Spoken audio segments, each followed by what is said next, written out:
जी, तो chapter number 3 की तरफ हम लोग चलेंगे। नाम है इसका private, public and global enterprises. Introduction की अगर मैं बात करूंगा, यहां पर पिछले चैप्टर की अगर मैं बात करूं तो वहां पर प्राइवेट सेक्टर के हमने काफी सारे टाइप्स वगैरह पढ़े थे। तो वहां पर हमने जो टाइप पढ़े थे एक बार रिकॉल कर लेते हैं। Sole proprietorship, partnership, joint stock company, कुछ ये तरीके हम लोगों ने पढ़े थे। अब इस चैप्टर में हम जो बात करेंगे वो पब्लिक सेक्टर एंटरप्राइज की बात करेंगे, यानी कि जितने भी गवर्नमेंट सेक्टर बेसिकली होते हैं हम यहां पर उनकी बात करने वाले हैं। एक हेडिंग आ जाती है यहां पर private sector and public sector के जो रोल हैं, जो उनके काम थे, वो इंडिपेंडेंस के बाद तक कैसे हैं। एक छोटा सा ओवरव्यू दूंगा, उसके बाद हम रीडिंग पर चलेंगे। तो इंडिपेंडेंस के तुरंत बाद जो पूरा का पूरा होल्ड था इकोनॉमी को बूस्ट करने का, वो गवर्नमेंट के ऊपर आ गया था। यानी कि अगर मैं बात करूं पब्लिक सेक्टर एंटरप्राइजेस की, तो उनको प्राइमरी रोल दिया गया था, और जो प्राइवेट सेक्टर एंटरप्राइजेस हैं उनको यहां पर सेकेंडरी रोल दिया गया था काम धंधे व्यापार को इंक्रीज करने में, जिससे कंट्री की जो इकोनॉमी है वो कहीं ना कहीं अपलिफ्ट हो। तो यहां पर भी देखिए काफी हद तक बातें लिखी हैं। इंडिपेंडेंस के बाद जो इंडियन गवर्नमेंट है उन्होंने बहुत सारे कामकाज को नेशनलाइज कर दिया, यानी कि उनका टेक ओवर जो है उन लोगों ने अपने अंदर ले लिया था। अब उनसे बिना परमिशन के आप कोई भी काम व्यापार नहीं खोल सकते थे।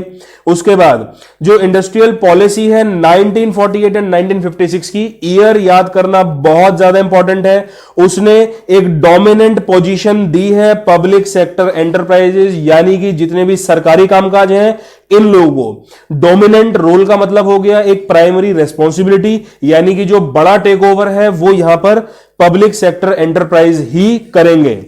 बहुत सारे बिजनेसेस जो है वो पब्लिक सेक्टर के लिए रिजर्व्ड कर दिए गए थे, यानी कि गवर्नमेंट सेक्टर की बात कर रहा हूं मैं आपसे। प्राइवेट सेक्टर पर बहुत सारी रेस्ट्रिक्शंस लगाई गई थी, लाइसेंसिंग वगैरह लगाई गई थी, यानी कि किसी व्यापारी को अपना काम अगर एक्सपेंड भी करना है तो भी उसको काफी हद तक परमिशन लेनी पड़ेगी। कहते हैं सब रिस्ट्रिक्शन होने के बावजूद भी प्राइवेट सेक्टर ग्रो करता रहा और कंट्री के इकोनॉमिक डेवलपमेंट, जिसको आप जीडीपी कह देते हैं, इनमें भी अपना पूरा पूरा योगदान देता रहा। ये कह रहे हैं पब्लिक सेक्टर को प्रायोरिटी देने से पहले ये सेक्टर जो है ज्यादा इकोनॉमिक डेवलपमेंट में अपना योगदान नहीं दे पाया। 1991 में इंडियन गवर्नमेंट ने एक पॉलिसी यहां पर लॉन्च की थी, एलपीजी पॉलिसी, जिसको आप न्यू इकोनॉमिक पॉलिसी 1991 के नाम से जानते हैं। ये वाली पॉलिसी डॉक्टर मनमोहन सिंह ने स्टार्ट करी थी, और जितना भी ऊपर आपने देखा था ना कि बिजनेस एक्सपेंड करने में लाइसेंस लग रहे हैं, या कोई नया अगर मुझे व्यापार खोलना है तो सरकार से काफी सारी restriction, permission and paper work की मुझे काफी नीड थी, तो वो सारी चीजें इन लोगों ने यहां पर खत्म कर दी थी। और नो डाउट इससे जो व्यापार है इंडिया के अंदर उनको काफी हद तक मुनाफा देखने को मिल पाया था। चलता हूं मैं अगले टॉपिक पर अपने, जो कि है देखिए types of public sector enterprises. इनके बारे में बातचीत करूंगा मैं आपसे। यहां पर जो पब्लिक सेक्टर ऑर्गेनाइजेशन है 3 तरीके से हमने उनको बाइफरगेट किया है। एक का नाम है डिपार्टमेंटल अंडरटेकिंग, शॉर्ट फॉर्म में हम इसको डीयू बोल देते हैं। दूसरे का नाम होता है आपका पब्लिक कॉरपोरेशन, और तीसरे का नाम होता है आपका गवर्नमेंट कंपनी। तो ये 3 नाम आपको ध्यान में रखने पड़ेंगे। आइए सबसे पहले बिना टाइम वेस्ट करे हम डिपार्टमेंटल अंडरटेकिंग के बारे में कुछ हद तक बातें करने जा रहे हैं। देखते हैं क्या चीज हमको समझ में आती है। तो देखिए सबसे पहला पॉइंट यहां पर निकलकर आया है, पब्लिक सेक्टर एंटरप्राइज की सबसे ओल्डेस्ट फॉर्म है, सबसे पुराना जो सरकारी विभाग कटा था, ये डिपार्टमेंटल अंडरटेकिंग वही पहला भाग है। ठीक है, डिपार्टमेंटल अंडरटेकिंग को हम डिपार्टमेंट्स ऑफ गवर्नमेंट भी बोलते हैं। ठीक है, यानी कि ये जो डिपार्टमेंटल अंडरटेकिंग है एक तरीके से आप इसको गवर्नमेंट का ही एक डिपार्टमेंट बोल सकते हो। कोई सेपरेट लीगल एग्जिस्टेंस इसका नहीं होता है, ये बिल्कुल गवर्नमेंट का ही पार्ट होता है। ऊपर लाइन में हमने यही पढ़ा था कि ये इसका जो ट्रीटमेंट है वो हम ऐसी करते हैं जैसे कि गवर्नमेंट के किसी डिपार्टमेंट का कर रहे हैं। इसका ये जो फंक्शन करती है वो एक मिनिस्ट्री के अंडर में करती है, और आप सभी लोग जानते हैं कि जो मिनिस्ट्रीज होती हैं सारी, ये जो मिनिस्ट्रीज हैं वो सब दिल्ली के अंदर सिचुएटेड होती हैं। तो मिनिस्ट्रीज के ऊपर जो कंट्रोल होता है वो गवर्नमेंट का ही होता है हमारा। तो आप एक तरीके से जान सकते हैं कि यहां पर डायरेक्ट कंट्रोल जो होता है वो गवर्नमेंट का ही आपको देखने को मिलेगा। एग्जांपल्स आप काफी सारे देख सकते हैं, railway, defence, post and telegraph, broadcasting etcetera. बात करता हूं इसके फीचर के बारे में। तो फीचर की अगर मैं बात करूंगा आपसे, तो यहां पर जो कंट्रोल होता है वो मिनिस्ट्रीज का कंट्रोल होता है। उसके बाद ये गवर्नमेंट का ही पार्ट होती है, कोई सेपरेट लीगल एग्जिस्टेंस इनका नहीं होता है। इनको फाइनेंस किया जाता है जब गवर्नमेंट अपने एनुअल बजट्स निकालती है। आप सभी लोग जानते हैं फरवरी में वो बजट्स हमको देखने को मिलते हैं, तो बस वहीं से ही इनका फाइनेंस होता है, यानी कि वहीं से इनको पैसा वगैरह काम करने के लिए मिलता है। इनका जो भी रेवेन्यू है, रेवेन्यू का मतलब होता है कमाई, जो भी कमाई डिपार्टमेंटल अंडरटेकिंग से होती है वो गवर्नमेंट के खाते में डिपॉजिट हो जाती है। उसके बाद जो यहां का स्टाफ होता है वो बेसिकली सिविल सर्वेंट्स कहलाए जाते हैं, और इनकी रिक्रूटमेंट भी फिर उन्हीं के अकॉर्डिंग होती है। जैसा कि आप जानते हैं यूपीएससी का एग्जाम देने के बाद ही आपको यहां पर जॉब्स वगैरह मिल जाती हैं, या छोटे लेवल पर इंस्पेक्टर पोस्ट पर अगर आपको काम करना है तो उसके लिए एसएससी है, स्टाफ सिलेक्शन कमीशन। तो इन्हीं के अपने अपने रूल्स एंड रेगुलेशंस होते हैं फॉर द रिक्रूटमेंट। तो यहीं से ही आपकी जॉब्स वगैरह भी लगाई जाती हैं। उसके बाद यहां पर डिपार्टमेंटल हेड का डायरेक्ट कंट्रोल होता है, और यह डिपार्टमेंटल हेड सारी बातें बताएगा उस मिनिस्टर को जो डायरेक्ट उसके ऊपर रहेगा। बेसिकली यहां पर जो बॉस है सबसे ऊपर वाला वो एक मिनिस्टर है, एक नेता है। उसके अंडर में आता है आपका डिपार्टमेंटल हेड, जो बेसिकली आपकी ऑर्गेनाइजेशन का बॉस माना जाएगा।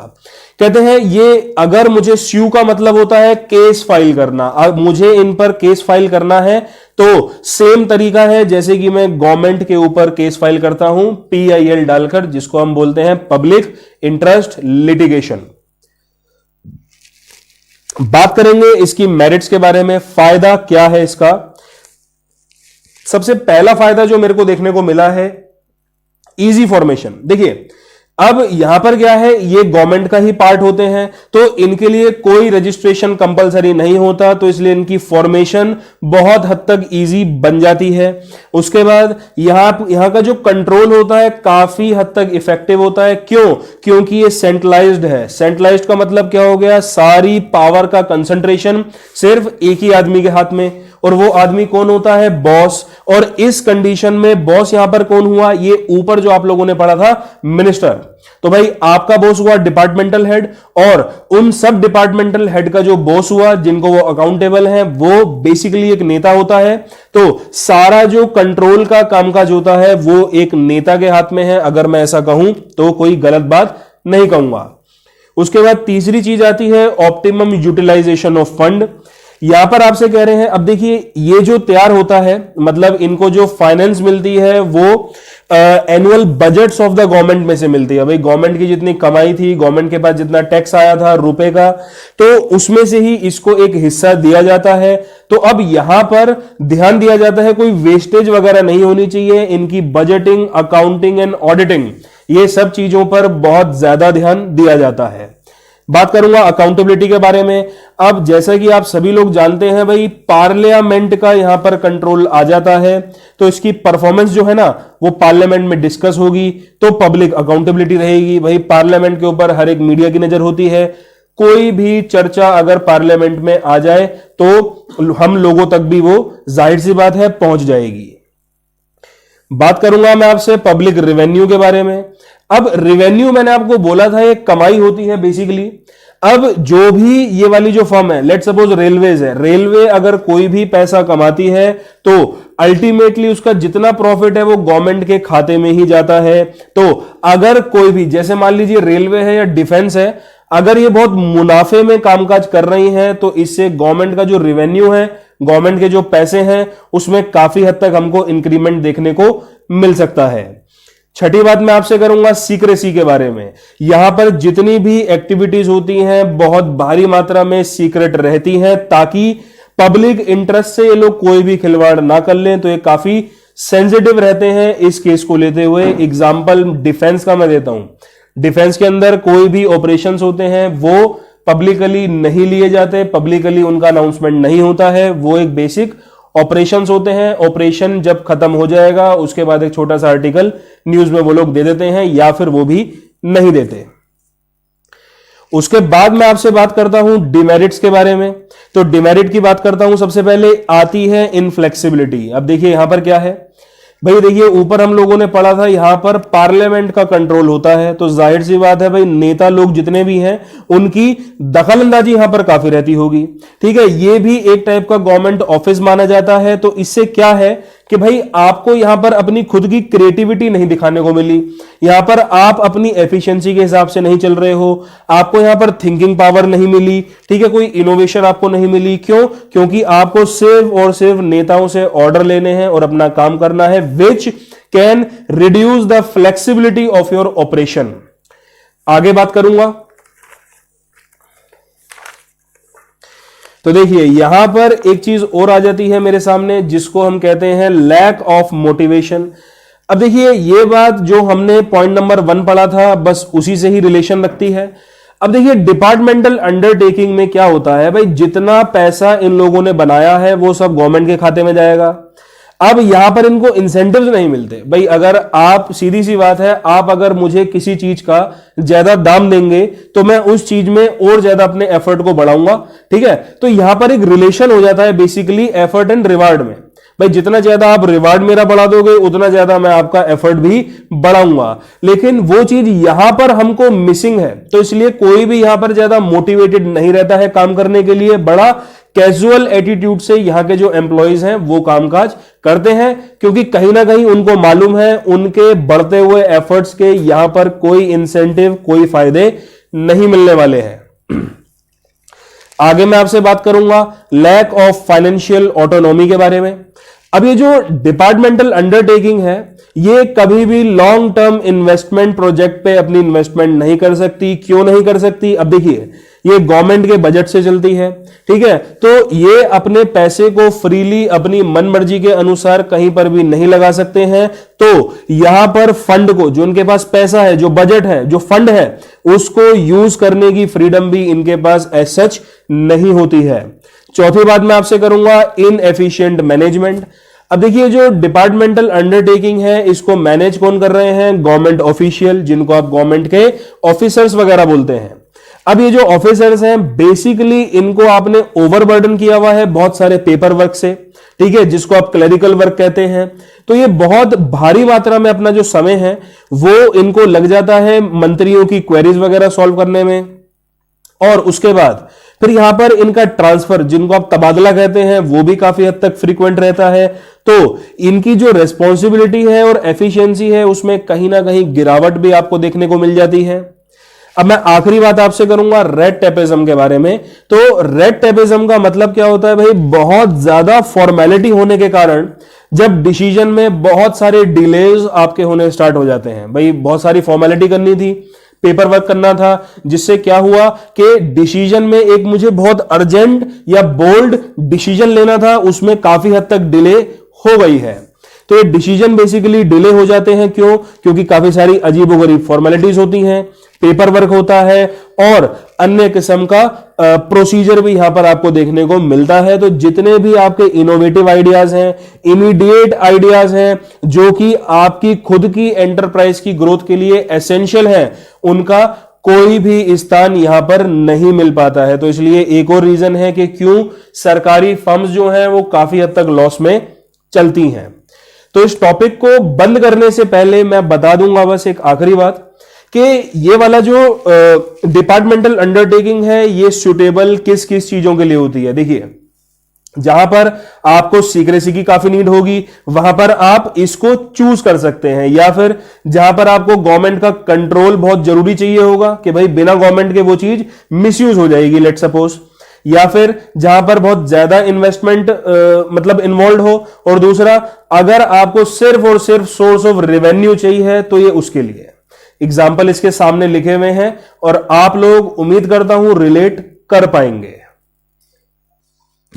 जी। तो अब नया टॉपिक जो हमारे सामने आता है वो आता है ये पब्लिक कॉरपोरेशन के बारे में। तो जैसा कि हम लोगों ने देखिए कुछ ही देर पहले पढ़ा था, तो हमने types of public sector enterprises के बारे में पढ़ा था, जिसमें 3 टाइप की चीजें हम लोगों ने पढ़ी थी, डिपार्टमेंटल अंडरटेकिंग, पब्लिक कॉरपोरेशन और गवर्नमेंट कंपनी।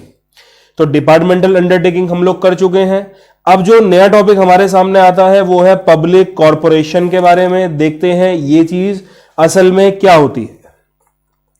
तो ये जो स्टैच्यूटरी कॉरपोरेशन होते हैं, ये एक बॉडी होती है, भाई किसी भी बिजनेस को आप बॉडी बोल सकते हैं, और ये जो बनाई जाती है ये पार्लियामेंट में एक एक्ट पास किया जाता है, उसके बाद ही बनती है, या फिर ये आपकी सेंट्रल या स्टेट लेजिस्लेचर में बनती है, जिसको आप लेजिस्लेटिव असेंबली बोलते हैं। ये छोटी क्लासेस में आप लोगों ने 9th-10th में पढ़ा होगा। कहते हैं इसको पूरा फाइनेंस जो है वो गवर्नमेंट ही करती है, तो इसकी पावर, ऑब्जेक्टिव, लिमिटेशन, सारी की सारी चीजें जो एक्ट ऑफ लेजिस्लेचर है, बेसिकली जो गवर्नमेंट है वो ही इसको डिसाइड करेगी। एग्जाम्पल आप यहां पर देख सकते हैं, Indian airlines, air India, state bank of India, etcetera etcetera, यानी कि आपका जो LIC है वो भी इसी के अंदर आता है। Food corporation of India, FCI है, वो भी इसी के अंदर ही देखने को मिलता है, और साथ ही साथ में ONGC, oil and natural gas corporation. तो ये कुछ इसके तमाम एग्जाम्पल थे जो कि आप काफी हद तक देखते हैं और आसपास ऑब्जर्व भी किए होंगे। ठीक है, अब इसके कुछ फीचर के बारे में बात करता हूं। तो इसका जो क्रिएशन है वो कैसे हुआ है, by an act of parliament. इसकी पावर एंड ऑब्जेक्टिव को उसी एक्ट के दौरान ही स्पेसिफाई कर दिया था, और इसमें पूरा का पूरा कंट्रोल सेंट्रल या स्टेट गवर्नमेंट का होता है, जिसको आप केंद्र की सरकार या राज्य सरकार कह देते हैं। सेपरेट लीगल एंटिटी है, कहते हैं क्यों, क्योंकि इसका इनकॉर्पोरेशन जो है वो तब हुआ था जब पार्लियामेंट से कोई एक्ट पास हुआ होगा। इसको मैनेज कौन करता है, board of director. In board of director को नॉमिनेट कौन कर रही है, गवर्नमेंट कर रही है। इनके अपने रूल्स एंड रेगुलेशंस होते हैं अपने रिक्रूटमेंट के, ठीक है, और इनको एडमिनिस्ट्रेटिव ऑटोनॉमी मिलती है, यानी कि कोई भी नेता वगैरह का इसमें इन्वॉल्वमेंट आपको नहीं देखने को मिलेगा। उसके अलावा कहते हैं जो मेन मोटिव होता है पब्लिक कॉरपोरेशन का वो सर्विस प्रोवाइड करना होता है। अब ये LIC है या ये जो SBI है या एयर इंडिया है, ये बेसिकली क्या क्या करते हैं काम, ये सर्विस प्रोवाइडर्स हैं ये, ठीक है, और पार्लियामेंट को अकाउंटेबल होती है ये। और इसके जो ऑडिट्स वगैरह होते हैं वो CAG डिपार्टमेंट, इसका हेड ऑफिस दिल्ली में है, और जितने भी गवर्नमेंट के ऑडिटर्स होते हैं या अकाउंटेंट्स होते हैं वो सब इसी डिपार्टमेंट के अंदर ही उनकी ड्यूटी लगती है। तो ये CAG का डिपार्टमेंट है, कंट्रोलर एंड ऑडिटर जनरल का, ठीक है। तो ध्यान रखना इन सब बातों को। बात करूंगा आपसे मैं मेरिट्स के बारे में। तो सबसे पहली मेरिट जो हमको देखने को मिली है वो है एडमिनिस्ट्रेटिव ऑटोनॉमी, यानी कि यहां पर किसी भी तरीके के जो ब्यूरोक्रेट्स होते हैं या जो नेता लोग होते हैं उनका कोई भी दखल अंदाजी आपको नहीं मिलेगी, जिससे आपके काम में बहुत हद तक फ्लेक्सिबिलिटी एंड इनोवेशन आ सकती है। उसके बाद डिसीजन मेकिंग यहां पर काफी फास्ट है। क्यों, क्योंकि देखिए अब यहां पर वो ब्यूरोक्रेट्स है नहीं, तो रेड टेपिज्म यहां पर होने का नहीं है, तो जितने भी डिसीजंस वगैरह होते हैं वो काफी स्पीड में यहां पर देखने को हमको मिलते हैं। तीसरी बात मैं आपसे करूंगा सर्विस मोटिव के बारे में। अब जितनी भी इसकी एक्टिविटीज हैं पार्लियामेंट में डिस्कस होती हैं। अब पार्लियामेंट में डिस्कस होने के कारण ये जो भी कामकाज करेंगे वो हमसे मेरा मतलब है जो आम जनता है उनके हित में ही करेंगे। तो यहां पर सर्विस प्रोवाइड कर रहे हैं बेसिकली, जैसा मैंने ऊपर कहा था, they are just service provider, that's it. बात करूंगा एफिशिएंट स्टाफ के बारे में। तो जो पब्लिक कॉरपोरेशंस होते हैं इनके खुद के रूल्स एंड रेगुलेशंस होते हैं। अब रिक्रूटमेंट इनको कैसे करनी है, रिक्रूटमेंट का मतलब होता है भर्ती करना, जो जॉब्स की ओपनिंग करना, ये इनका अपना अलग तरीका होता है। सैलरी स्ट्रक्चर इनका अलग तरीका होता है। टर्म्स एंड कंडीशन इनकी काफी हद तक इंप्रूव्ड रहती हैं और वर्किंग कंडीशन भी इनकी काफी अच्छी मानी जाती हैं as compare to other government jobs. बात करता हूं प्रोफेशनल मैनेजमेंट के बारे में। अब भाई इसके जो बोर्ड ऑफ डायरेक्टर हैं उनमें काफी सारे बड़े बड़े बिजनेस के एक्सपर्ट्स आते हैं, और ये जो रिप्रेजेंटेटिव्स होते हैं अलग अलग ग्रुप से, जैसे कि कोई लेबर्स का एक रिप्रेजेंटेटिव आ जाए या फिर एक कोई कंज्यूमर का एक रिप्रेजेंटेटिव आ जाए, जिनको आप नेता लोग भी बोल देते हैं, और इन सबको नॉमिनेट कौन कर रहे हैं, गवर्नमेंट। तो यहां पर आप लोगों ने देखा कि अच्छी खासी पोस्ट वाले लोग बाग, अच्छे खासे माइंडसेट वाले लोग बाग बीओडी में बैठते हैं और इस ऑर्गेनाइजेशन को रन करते हैं, जिससे कि यहां का जो मैनेजमेंट है वो एक बहुत बढ़िया मैनेजमेंट होता है और काफी ज्यादा प्रॉफिट भी ये लोग कमा लेते हैं। अब जिस चीज के फायदे हैं उस चीज के थोड़े बहुत नुकसान भी हैं। आइए थोड़े नुकसान भी हम देखते हैं। पहली चीज, ऑटोनॉमी ऑन पेपर ओनली। देखिए ऊपर हम लोगों ने क्या पढ़ा था एडमिनिस्ट्रेटिव ऑटोनॉमी में, यहां हमने देखा था कि कोई गवर्नमेंट कंट्रोल हमको नहीं देखने को मिलेगा, मंत्री हमारे डिसीजन को इन्फ्लुएंस नहीं कर सकता है, बट ये चीजें सिर्फ नाम के लिए होती हैं। देखिए लिखा है ओनली फॉर नेम सेक, यानी कि सिर्फ नाम के लिए होती हैं, कागजों तक ही सीमित होती हैं। असली में प्रैक्टिकलिटी में जितने भी गवर्नमेंट ऑफिशियल्स हैं, अधिकारी, और जितने भी पॉलिटिकल पार्टीज हैं, ये यहां की वर्किंग में पूरी पूरी दखलंदाजी दे देती हैं। दूसरी बात मैं आपसे करूंगा लैक ऑफ इनिशिएटिव के बारे में। ये जो पब्लिक कॉरपोरेशन है इनको कोई कंपटीशन फेस नहीं करना पड़ता, ना ही इनको कोई लालच होती प्रॉफिट कमाने की। तो यहां पर इन लोगों की मैं कह रहा हूं ना तो ये इनिशिएटिव लेते हैं, ना इनमें कोई मोटिवेशन होता है, और ना ही यहां पर कोई इनोवेशन का कोई स्कोप हमको देखने को मिलता है। तो यहां पर क्या होता है भाई, जो भी गवर्नमेंट ने डिसीजन लिया है वही कामकाज एज इट इज बिना अपनी इनिशिएटिव या इनोवेशन लगाए उसको आगे कंटिन्यू कर देते हैं, जिससे प्रॉफिट में काफी ज्यादा समस्या खड़ी हो सकती है। कहते हां, अब मैं चलता हूं आपसे पॉइंट नंबर 3 के बारे में। पॉइंट नंबर 3 आपको बताता है रिजिड स्ट्रक्चर है। यहां पर देखिए, अब जो कि इसको बनाया गया था एक एक्ट के थ्रू, भाई आपने पढ़ा था एक्ट ऑफ पार्लियामेंट, तो यहां पर जो भी इसके ऑब्जेक्टिव्स एंड पावर हैं वो भी उसी एक्ट के थ्रू ही डिफाइन होंगी। अब यहां पर एक समस्या यह है कि भाई ये जो कानून है, कोई भी कानून बदला जा सकता है, उसमें अमेंडमेंट्स हो जाती हैं, तो ये अमेंडमेंट जो है उनके काम में भी हमको देखने को मिलती है, जिससे ये एक थोड़ा सा कहीं ना कहीं कॉम्प्लिकेटेड टास्क हमको नजर में आता है। भाई देखिए बार बार डिसीजन बदलते हैं, काम करने का तरीका बदलता है, काम सीखने में जो टाइम वेस्ट होता है वो बात अलग है, और हर कोई कंफर्टेबली चेंजेस को अडॉप्ट नहीं कर सकता है, तो यहां पर काफी हद तक लॉस आपको देखने को मिलेगा। चौथी बात अनफेयर प्रैक्टिसेस की, तो जो गवर्नमेंट है, जो गवर्नमेंट बोर्ड है बेसिकली पब्लिक कॉर्पोरेशन का, यहां पर बहुत सारी अनफेयर प्रैक्टिसेस हो सकती हैं। कभी कभार ये क्या करते हैं, चीजें महंगी भी कर देते हैं अपनी नाकामयाबी को छुपाने के चक्कर में। तो करप्शन वगैरह भी आप यहां पर मान सकते हैं, कोई दिक्कत इसमें नहीं है। बात करूंगा इसकी सूटेबिलिटी के बारे में। अब भाई ये जो पब्लिक कॉर्पोरेशन हम पढ़ रहे हैं, ये किन किन चीजों के लिए सूटेबल मानी जाती है। पहली चीज, जहां पर आपको मोनोपोली एंजॉय करनी है, भाई बेचने वाला एक है, खरीदने वाले बहुत सारे हैं, इसको मोनोपोली हम बोलते हैं। अगर ऐसा कुछ आपको एंजॉय करना है तो public corporation is for you. उसके बाद जहां पर आपके काम में कुछ स्पेशल पावर लगनी चाहिए, जहां पर गवर्नमेंट की लगातार परमिशनें लगनी चाहिए, और ये public accountability and operational autonomy का जहां पर कॉम्बिनेशन की नीड हो। भाई देखिए यहां पर अफेयर सारे लोगों में डिस्कस हो रहे थे पार्लियामेंट में, तो जाहिर सी बात है पब्लिक अकाउंटेबिलिटी यहां पर काफी है, और उसके अलावा जो यहां पर सरकार भी काफी हद तक अपना इन्वॉल्वमेंट दिखा रही थी, ये हमने डीमेरिट में भी पढ़ा था इसके। तो वो चीज में जहां पर आपको मिक्सचर इसका चाहिए होता है, वहां पर आप पब्लिक कॉर्पोरेशन को चूज कर सकते हैं विदाउट एनी डाउट। बात करूंगा मैं आपसे अगले नए टॉपिक के बारे में, जो कि है गवर्नमेंट कंपनी। तो देखिए गवर्नमेंट कंपनी वो कंपनी होती है जिसका 51% शेयर जो होते हैं ना, वो गवर्नमेंट के हाथ में होते हैं। अब चाहे तो वो स्टेट गवर्नमेंट के हाथ में हो जाए या फिर जो सेंट्रल गवर्नमेंट है उनके हाथ में हो जाए, लेकिन मेजॉरिटी ऑफ द शेयर जो होते हैं वो गवर्नमेंट के पास ही होने चाहिए। कहते हैं जो गवर्नमेंट कंपनीज हैं इनको गवर्नड एंड रूल किया गया था कंपनीज एक्ट 1956 के तहत ही। तो ये भी जो नॉर्मल आपकी कंपनीज होती हैं उन्हीं के जैसा ही वर्क कर देती हैं।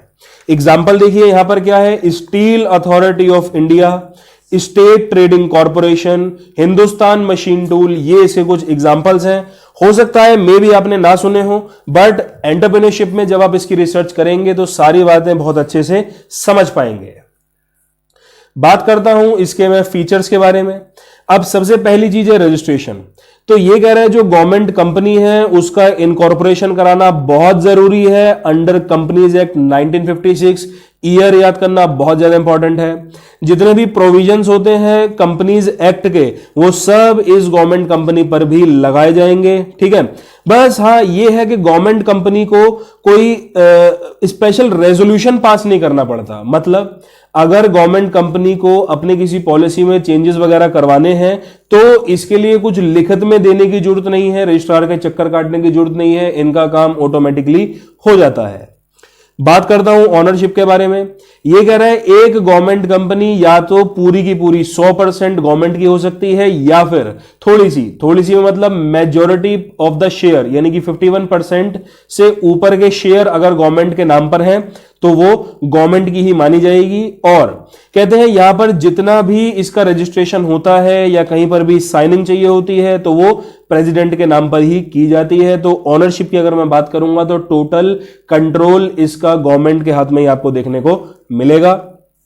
बात करता हूं मैनेजमेंट के बारे में। तो गवर्नमेंट कंपनी को जो मैनेज कर रहे थे वो थे बोर्ड ऑफ डायरेक्टर्स। इनको नॉमिनेट किसने किया था? गवर्नमेंट ने किया था। अब गवर्नमेंट के पास अथॉरिटी है कि वो जो डायरेक्टर्स हैं उनको भी अपॉइंट कर पाए। तो बीओडी को अपॉइंट करने वाला यहां पर गवर्नमेंट है और कुछ हद तक जो शेयर होल्डर्स हैं वो भी यहां पे काम कर सकते हैं, क्योंकि हम सभी जानते हैं शेयर होल्डर बेसिकली कंपनी के ओनर्स ही होते हैं और OMC owned managed and control में इनका पूरा योगदान रहता है। तो बीओडी को नॉमिनेट गवर्नमेंट करेगी, साथ में शेयर होल्डर भी करेंगे। बात करता हूं पॉइंट नंबर 4 की, जिसको हम कहते हैं सेपरेट लीगल एंटिटी। आप सभी लोग जानते हैं कि एक कंपनी जो होती है चाहे वो गवर्नमेंट है या प्राइवेट है वो उसका लीगल एग्जिस्टेंस सेपरेट होता है, ठीक है। यानी कि वो अपने नाम पर कोई भी एसेट खरीद या बेच सकती है या अपने नाम पर किसी के साथ भी कॉन्ट्रैक्ट में आ सकती है। पांचवी बात मैं आपसे करूंगा मिनिस्ट्रियल कंट्रोल के बारे में। जो गवर्नमेंट कंपनी है उसमें काफी हद तक देखिए कंट्रोल अगर मैं कहूं तो यहां पर मिनिस्ट्रीज का या मिनिस्टर का काफी होता है। अब इसमें देखिए सवाल यह है, अब देखिए डायरेक्टर्स की अपॉइंटमेंट कौन कर रहा था? मिनिस्टर ही कर रहे थे। तो मिनिस्टर यहां पे डायरेक्शन भी आपको देता है और आपको सुपरविजन बेसिकली एक हेल्प आपको अच्छी खासी प्रोवाइड कर सकता है। छठी बात यहां पर आती है फाइनेंशियल ऑटोनॉमी के बारे में। तो जो गवर्नमेंट कंपनी है ये बोरोइंग पावर को काफी हद तक मतलब इंजॉय करती है। ये अपनी कैपिटल को कभी भी इंक्रीज कर सकते हैं। अब देखिए इनके पीछे जो बैकअप है वो गवर्नमेंट का है। अब गवर्नमेंट को किसी से पूछना नहीं है, जो काम गवर्नमेंट के मन में है वो कर सकती है। तो यहां पर ग्रोथ एंड एक्सपेंशन का जो स्कोप है वो बहुत ज्यादा बढ़ जाता है। एक गवर्नमेंट कंपनी कितना भी अपनी एक्टिविटीज को बढ़ा सकती है बिना किसी प्रॉब्लम फेस किए हुए। बात करूंगा आगे एफिशिएंट स्टाफ के बारे में। यहां पर जो रिक्रूटमेंट और रेम्युनेशन, ये रेम्युनेशन का मतलब होता है सैलरी स्ट्रक्चर के भाई वहां पर अगर आप जॉब करते हैं तो कितनी सैलरी आपको मिलेगी। रिक्रूटमेंट मतलब कि भर्ती जिसको आप कहते हैं। तो यहां पर गवर्नमेंट कंपनी खुद ये सारे कामकाज करती है। कोई सिविल सर्वेंट रूल यहां पर एप्लीकेबल नहीं होता है। कोई आपको यूपीएससी एसएससी का एग्जाम यहां पर आने के लिए नहीं देना पड़ेगा। बात करूंगा अकाउंटेबिलिटी के बारे में। तो जो गवर्नमेंट कंपनी होती हैं वो अकाउंटेबल होती हैं अपनी मिनिस्ट्रीज को या फिर अपने डिपार्टमेंट को। इनकी भी एनुअल रिपोर्ट पार्लियामेंट में बिल्कुल डिस्कस होती है। बात करता हूं इनके मेरिट्स के बारे में। तो आज का हमारे सामने टॉपिक आता है गवर्नमेंट कंपनी की मेरिट्स के बारे में। तो मेरिट्स पढ़ते हैं सबसे पहले। देखिए सबसे पहली चीज जो मेरे सामने मेरिट्स में मुझे देखने को मिलती है वो है एडमिनिस्ट्रेटिव ऑटोनॉमी। अब जो गवर्नमेंट कंपनी है देखिए उसमें कोई भी आपको इंटरफेरेंस गवर्नमेंट की तरफ से नहीं देखने को मिलेगी। बिल्कुल फ्रीली एंड स्मूथली फंक्शन करती है। अपने खुद के नियम कायदे कानून इसके होते हैं या फिर ये कंपनीज एक्ट के हिसाब से चलती है। ये यहां पर कोई एक्ट ऑफ पार्लियामेंट या गवर्नमेंट की कोई दखलंदाजी नहीं हो रही है। यहां पर ये लोग कंपनीज एक्ट 1956, मैंने कहा था ईयर आपको जरूर याद करना है, उसके अकॉर्डेंस में चलेगी। उसके बाद ग्रेटर फ्लेक्सिबिलिटी। अब देखिए जो गवर्नमेंट कंपनी है उसको ओएमसी करने वाला कौन है? ये ओएमसी का मतलब होता है ओन्ड मैनेज्ड एंड कंट्रोल। इसको कौन करते हैं? प्राइवेट सेक्टर कंपनी की तरह ही इसके सब ऑडिट्स वगैरह होते हैं, अकाउंटिंग इसकी वैसी ही होती है। तो यहां पर आपको फ्रीडम ऑफ ऑपरेशन कह लो या फिर फ्लेक्सिबिलिटी कह लो, वो यहां पर आपको ज्यादा मिलती है, यानी कि इस केस में आप अपने डिसीजन जल्दी से जल्दी ले सकते हैं। तीसरी बात मैं आपसे करता हूं एफिशिएंट स्टाफ के बारे में। अब जो कि गवर्नमेंट कंपनी के अपने खुद के रूल्स एंड रेगुलेशंस होते हैं regarding the recruitment and remuneration. Recruitment का मतलब होता है भर्ती करना, रेम्युनरेशन का मतलब होता है सैलरी स्ट्रक्चर, ठीक है। तो ये इनके अपने रूल्स एंड रेगुलेशंस होते हैं। तो ये उन्हीं प्रोफेशनल और स्पेशलाइज्ड लोगों को हायर करते हैं ताकि वो लोग अच्छी सर्विस प्रोवाइड कर पाए और बदले में उनको अच्छी सैलरी भी ये लोग प्रोवाइड करवा देते हैं। बात करता हूं कोलैबोरेशन के बारे में। अब जो गवर्नमेंट कंपनी है उनको बहुत सारी मैनेजरियल स्किल, टेक्निकल स्किल और काफी सारा एक्सपर्टाइज मिल जाता है प्राइवेट एंटरप्राइजेस का। तो इससे ये लोग को कोलैबोरेशन करने में काफी हद तक आसानी होती है। कोलैबोरेशन से मेरा मतलब ये था कोई भी ऑपरेशन या टास्क को जॉइंटली करना, दो चार लोगों के साथ मिलकर कर लेना या फिर प्राइवेट के साथ हाथ मिलाकर कर लेना किसी भी एक काम को। गवर्नमेंट रिलायंस के साथ काफी सारे टाई अप्स करती रहती है अलग अलग क्षेत्रों में। ये न्यूज में अगर आप अपडेटेड रहते हैं तो ये बात समझ में आपको आ सकती है, वरना यहीं पर रटने वाली बातें सामने आ जाएगी। उसके बाद मैं आपसे बात करता हूं डिमेरिट्स के बारे में। देखिए डिमेरिट्स, अब देखिए किसी चीज के फायदे हैं तो उसके नुकसान भी आपको देखने को मिलते हैं। अब यहां पर है ऑटोनॉमी ऑन पेपर ओनली। देखिए पीछे अभी तक हमने कुछ बातें करी थी कि भाई यहां पर एक तो कोई दखलंदाजी नहीं होती, पॉलिटिकल इंटरफेरेंस नहीं होता, बट एक्चुअल में क्या है, यहां पर गवर्नमेंट अच्छा खासा इंटरफेरेंस भी करती है। गवर्नमेंट अपनी टर्म्स एंड कंडीशन को डिक्टेट भी करती है, तानाशाही जिसको बोलते हैं हम लोग। यहां पर कोई डेमोक्रेटिक सिस्टम नहीं होता, डिक्टेटरशिप ही होता है। वो सारी बातें सिर्फ और सिर्फ कागजों तक ही सीमित रहती हैं, तो एक सबसे बड़ा नुकसान है इसका। दूसरी बात वही पॉलिटिकल इंटरफेरेंस की बात करता हूं। यहां पर कह रहे हैं जो गवर्नमेंट कंपनी है उसको माना जाता है कि वो मिनिस्टर्स की एक पर्सनल प्रॉपर्टी होती है। कहते हैं यहां पर मिनिस्टर्स का जो इंटरफेरेंस है वो काफी हद तक फ्रीक्वेंट रहता है, यानी कि लगातार रहता है। अब गवर्नमेंट की जो पॉलिसीज होती हैं, अब देखिए यहां पर क्या है, एक जो कंपनी की पॉलिसीज हैं, टर्म्स हैं, कंडीशन है, वर्किंग स्ट्रक्चर है, ये सब किसके अकॉर्डेंस में चलेगा जी? उसका जवाब है मिनिस्टर्स। तो मिनिस्टर के ही अकॉर्डेंस में सारे यहां के कामकाज हो जाते हैं। बात करता हूं तीसरे डिमेरिट के बारे में, board packed with government representative. अब देखिए जो बोर्ड ऑफ डायरेक्टर था उसको याद कीजिए आप लोग, अपॉइंट कौन कर रहा था? तो वो थी खुद गवर्नमेंट। तो गवर्नमेंट वहां पर बेसिकली अपने बंदों का सिलेक्शन करवा देती है। तो जहां पर बोर्ड ऑफ डायरेक्टर में जितने भी लोग बाग होते हैं मेजॉरिटी में वो गवर्नमेंट के ही आदमी होते हैं, जो कि गवर्नमेंट की ही बात पर, मिनिस्टर्स की ही बात पर सारे कामकाज, सारे फैसले वगैरह कर देते हैं। सवाल यह आता है सुटेबिलिटी, ये वाली जो गवर्नमेंट कंपनी है ये किस चीज के लिए सुटेबल है? अब देखिए जहां पर गवर्नमेंट को कंट्रोल चाहिए पूरा पूरा, ठीक है, और प्राइवेट सेक्टर में अगर गवर्नमेंट चाहती है कि उसका कंट्रोल रहे, एक कंपनी नेशनलाइज्ड होकर रहे, तो वो चीज गवर्नमेंट कंपनी पर जा सकते हैं। उसके बाद अगर गवर्नमेंट को कुछ कोलैबोरेशन करनी है प्राइवेट सेक्टर के साथ, तो फिर ये गवर्नमेंट कंपनी जो है ये एक अच्छा ऑप्शन माना जाता है। या फिर जहां पर प्रोजेक्ट चाहते हैं कि वहां पे गवर्नमेंट की प्लानिंग एंड गवर्नमेंट के फंड्स लगे। देखिए ये जो गवर्नमेंट कंपनी है इसका एक बहुत बड़ा फायदा ये है कि भाई अब मान लीजिए मैं एक कंपनी खोलता हूं, सबसे पहली प्रॉब्लम मेरे सामने जो आएगी वो फंड की आएगी। भाई मैं फंड कहां से इकट्ठा करूं? इसी के ऊपर चैप्टर 7 हमारा बेस्ड है। लेकिन गवर्नमेंट के पास कोई एज सच फंड की टेंशन नहीं होती है। तो जहां जिस काम में गवर्नमेंट फंड की नीड हो, समझ लीजिए आप गवर्नमेंट कंपनी यहां पर खोल सकते हैं और अपने काम को चला सकते हैं। नीचे एक छोटा सा टी शेप आप सभी के सामने है, departmental undertaking, public corporation, government company. Religiously by heart आपको इसको याद करना पड़ेगा। तीनों टॉपिक मैं ऑलरेडी कवर कर चुका हूं यहां पर। तो आइए समरी पढ़ते हुए, ताकि हमने जो पीछे पढ़ा है उसको रिकॉल करने के लिए एक बार हम इस पर नजर जरूर डाल लेते हैं। सबसे पहली बात मैं करता हूं डिपार्टमेंटल अंडरटेकिंग की। इसको फॉर्म किसने किया था? मिनिस्ट्री ने किया था। और ये वर्क कैसे करता है? As a department of the government. यहां पर कोई सेपरेट लीगल एंटिटी नहीं है। तो इसमें इसका मतलब क्या हुआ कि ये जो भी आपके कॉन्ट्रैक्ट में आएगा या अपनी पर्सनल प्रॉपर्टी या एसेट खरीदेगा बेचेगा, तो वो गवर्नमेंट के नाम पर ही बेचेगा, ठीक है। उसके बाद इसको फाइनेंस किसने किया है, यानी कि यहां पर जो फंड्स की प्रॉब्लम थी वो किसने सॉर्ट आउट की है, गवर्नमेंट ने। इसको मैनेज एंड कंट्रोल कौन कर रही है, गवर्नमेंट। यहां का स्टाफ बेसिकली कौन है, जितने भी सिविल सर्वेंट्स होते हैं। यहां पर काम की कोई ऑटोनॉमी नहीं है, यानी कि पूरा का पूरा कंट्रोल गवर्नमेंट का यहां पर होगा। फ्लेक्सिबिलिटी के नाम पर आपको ज्यादा कुछ नहीं मिल पाने का है, पूरा का पूरा इसका मालिक गवर्नमेंट होता है। और इसमें जो पब्लिक अकाउंटेबिलिटी सबसे ज्यादा होती है। अब भाई देखिए, गवर्नमेंट ने बनाया है तो जाहिर सी बात है गवर्नमेंट के कोई भी काम है तो मीडिया की नजर उस पर रहेगी, पार्लियामेंट पर उसका डिस्कशन एंड डिबेट्स भी होंगे, तो यहां पर पब्लिक अकाउंटेबिलिटी सबसे ज्यादा रहती है।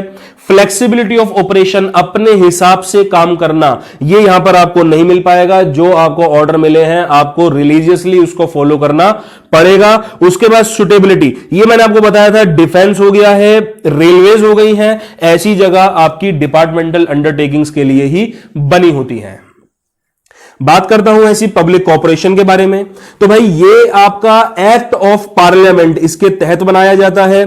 बिल्कुल सेपरेट लीगल एंटिटी है, फंड इसको गवर्नमेंट से मिलते हैं, लेकिन ये अपने फंड को इंडिपेंडेंटली भी उठा सकती है, तो इसमें कोई दिक्कत नहीं है। अगर गवर्नमेंट ने इसको फंड दिए हैं बहुत अच्छी बात है, नहीं दिए तो ये अपने फंड को रेज भी करवा सकती है। उसके बाद इसको मैनेज कौन करते हैं, बोर्ड ऑफ डायरेक्टर करते हैं। सवाल आता है बोर्ड ऑफ डायरेक्टर को नॉमिनेट कौन कर रहा है, तो वो है खुद गवर्नमेंट।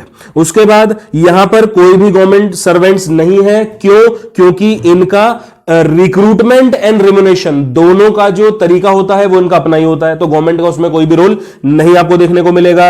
एडमिनिस्ट्रेटिव ऑटोनॉमी आपको मिलेगी, यानी कि गवर्नमेंट का आपके कामकाज पे पूरा पूरा असर आपको देखने को मिलेगा।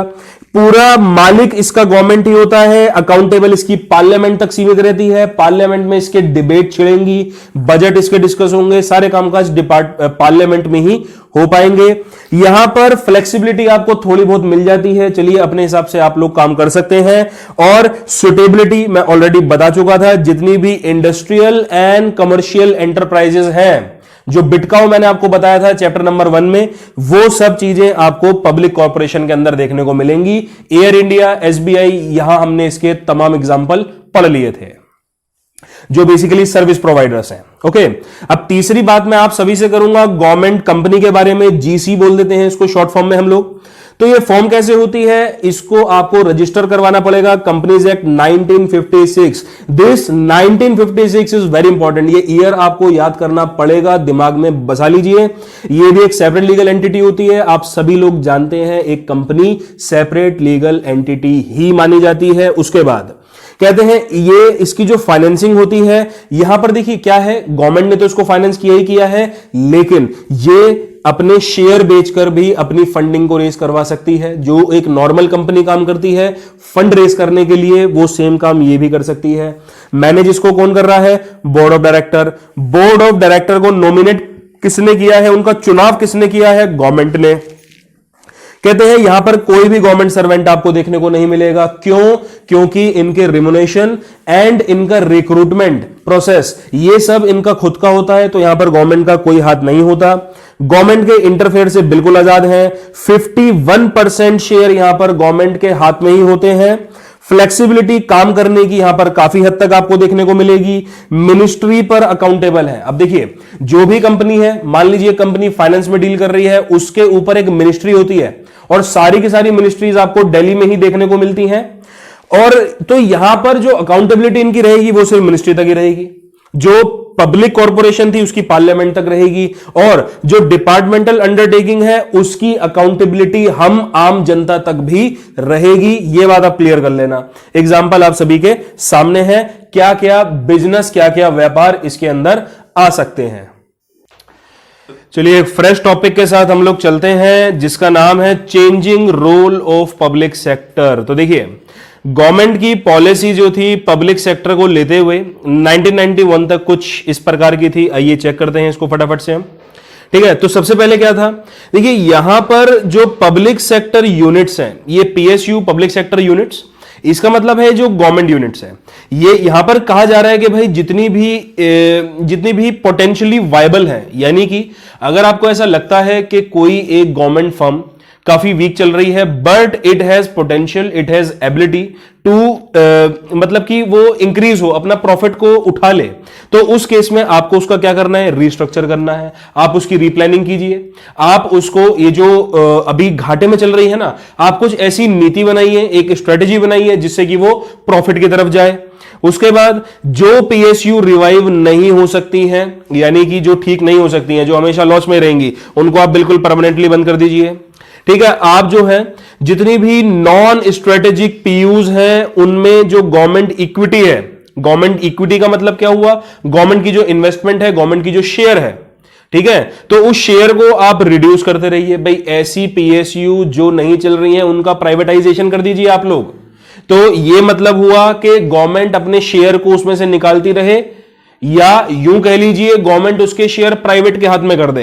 तो ये वाला भी आप एक काम कर सकते हैं। और चौथी बात क्या है, जो वर्कर हैं उनके इंटरेस्ट को आप अच्छे से प्रोटेक्ट कर सकते हैं, क्योंकि देखिए जॉब सिक्योरिटी एक वर्कर के पास होगी, 100% अपना देगा वो, क्योंकि उसको पता है कि भाई यहां से मुझे निकाला नहीं जा सकता, मेरी अपनी ही कंपनी है, तो मोटिवेशन लेवल यहां पर अच्छा खासा बना रहेगा उस बंदे का।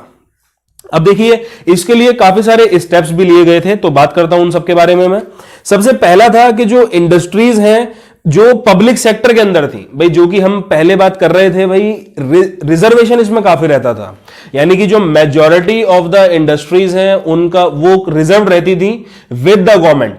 तो अब यहां पर क्या था कि पहले 17 ऐसी इंडस्ट्रीज थी, जो इंडस्ट्रियल पॉलिसी ऑफ 1956 ने ऐसा कहा है, उसमें ऐसा लिखा है इस कानून में कि 17 ऐसी इंडस्ट्रीज हैं जो कि बिल्कुल रिजर्व्ड हैं फॉर द पब्लिक सेक्टर, यानी कि फॉर द गवर्नमेंट। 1991 के बाद इसके आंकड़े को 8 में रिड्यूस कर दिया गया, यानी कि पहले 17 थी, 17 से 8 पहुंच गई। उसके बाद 2001 में इसको सिर्फ 3 तक रिड्यूस कर दिया गया, यानी कि 2001 के बाद से बस 3 ही इंडस्ट्रीज ऐसी थी जो गवर्नमेंट के अंदर रिजर्व थी, बाकी सारी की सारी इंडस्ट्रीज जो हैं उसमें प्राइवेट बंदा भी अपना कामकाज कर सकता है।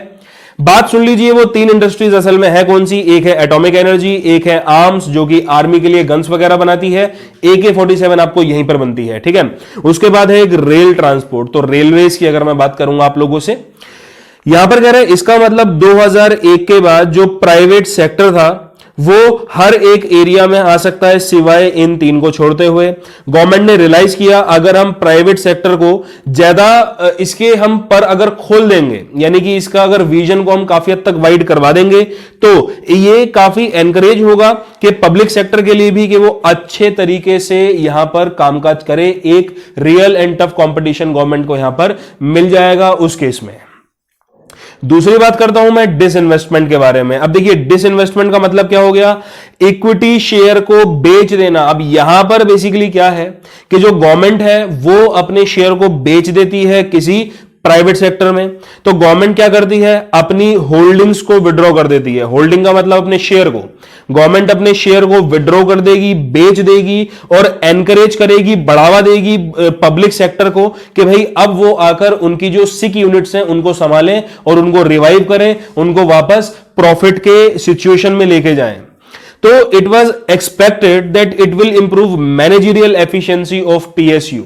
तो ऐसा माना गया था, उम्मीद करी गई थी। तो जितनी भी आपकी पीएसयूज हैं, पब्लिक सेक्टर यूनिट्स, इनको अच्छे से मैनेजमेंट यहां पर मिल पाएगा, क्योंकि प्राइवेट वाले जो होते हैं ये काम बहुत अच्छे से करते हैं, करप्शन के चांसेस कम होंगे, काम आपका बहुत जल्दी होगा। बहुत सारे फायदे यहां पर प्राइवेट सेक्टर के हमको देखने को मिल गए थे।